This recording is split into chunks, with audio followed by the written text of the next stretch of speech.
بسم اللہ الرحمن الرحیم. وحدت اللسان تمام زبانوں کی اصل ایک ہے. اس نظریے کا ابتدائی قصہ یوں ہے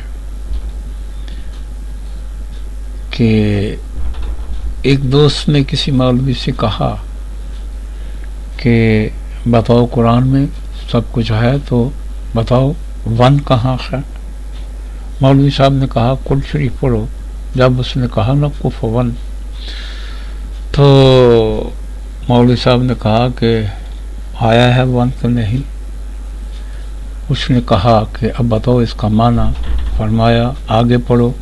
جب آگے پڑھا تو کف ون احد. فرمایا کہ یہ آ گیا نا. یہ کیا آ گیا؟ یہ احد. تمہیں پتہ ہے اس کا معنی کیا ہے ایک. یہ ایک لطیفہ تھا جب میں نے سنا تو وہاں سے میری سوچ کا آغاز ہوا. مگر کوئی بات سمجھ نہیں آ رہی تھی کہ میں کیا کرنا چاہتا ہوں اور کیسے کروں. ایک دن یہ ارتھ کا لفظ EARTH ارتھ کا پتہ نہیں کس حوالے سے میرے سامنے آیا.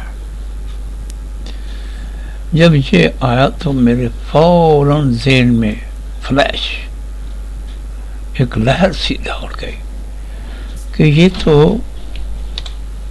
ارتھ جو ہے یہ تو اس طرح لگتا ہے جیسے ارض کی بگڑی ہوئی شکل ہے. وہاں سے کچھ روشنی سی معلوم ہوئی. آگے چلنے کے لیے راستہ کچھ صاف نظر آیا. پھر میں نے یہ TH کی یہ جو صوتی ہے TH کا میں نے یہ دیکھنا شروع کیا کہ جہاں جہاں آتا ہے کیا وہاں وہ ذات کی بدلی شکل آتی ہے. جب یہ دیکھنا شروع کیا تو پھر یہ صرف زواد ہی نہیں، کہیں زوئیں کی اور کہیں زا کی، کہیں زال کی، کہیں دال کی، کہیں ڈال کی، کئی ایک کی نمائندگی کرتا ہوا یہ صوتیہ نظر آیا. بہرحال ایک طویل قصہ ہے. یہ قصہ ہے جب کا کہ آج تک جوان تھا، جب جوانی تھی. اس پروجیکٹ نے میری جوانی جو ہے اس کو بڑھاپے میں ڈال دیا ہے. تو خیر اب قصہ چل رہا ہے. موضوع ہے صدر المصادر کہ ساری زبانوں کی اصل عربی ہے. اور عربی کون سی؟ عربی قرآن پاک والی عربی. قرآن پاک میں یہ الف را ضاد کا ماسا استعمال ہوا ہے اور یہ عرض کا لفظ بہت زیادہ استعمال ہوا ہے.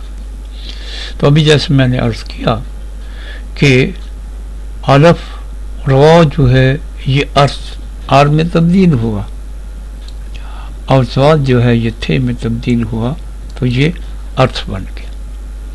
اب اس وقت مجھے یہ نہیں پتا تھا کہ کوئی چیز کلمے میں یعنی لفظ میں داخل ہوتی ہے تو پھر ایک نیا لفظ بنتا ہے، یا اس میں داخل ہوتی ہے تو پھر ایک نیا لفظ بنتا ہے.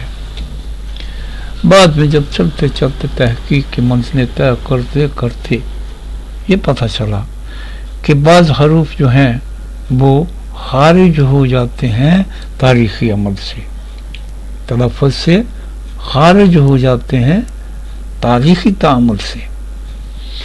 تو باقی کچھ جو الفاظ حرف رہ جاتے ہیں وہ ایک نئے لفظ کی شکل اختیار کرتے ہیں. تو اب یہ نیا لفظ راز جب رہ گیا اس سے لینڈ کا لفظ ہے یہ تشکیل پاتا ہے.